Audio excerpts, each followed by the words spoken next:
Hey everybody, welcome back to another Friday. It's so good to be with you. Today we're going to talk a little bit about forgiveness. And I found a research article from the Journal of Positivity Psychology that says that people who self-forgive, or people who have a tendency to not self-forgive rather, will develop issues around depression, anxiety, and a weakened immune system.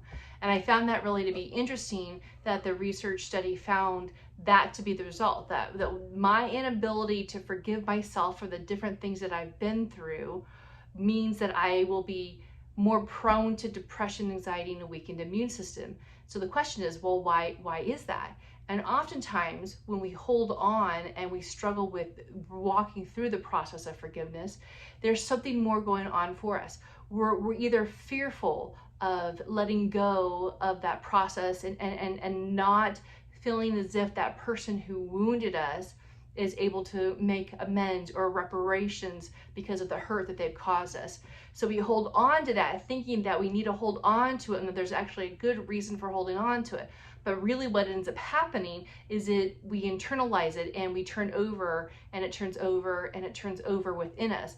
In fact, you may be familiar of people saying, not forgiving is like drinking the poison intended for somebody else.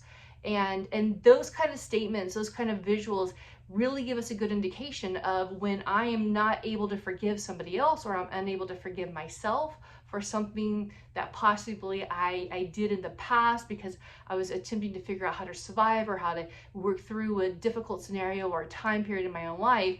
That really what I'm doing is I'm allowing all that stuff to turn within me. And as all that turns and turns and turns, and I end up focusing more and more on it, that can lead us to feeling depressed and or anxious.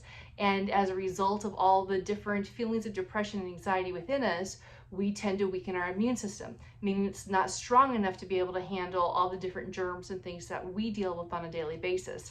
So my encouragement to you is really to look at that part for yourself this week and ask yourself, do I struggle with self-forgiveness? Is that something that I'm really struggling with and have a hard time working through? Or maybe it's I'm really struggling forgiving somebody else and I have all this resentment and bitterness that's within me around this one hurt in my life. Maybe that hurt happened 10 years, 20 years ago, maybe it happened yesterday.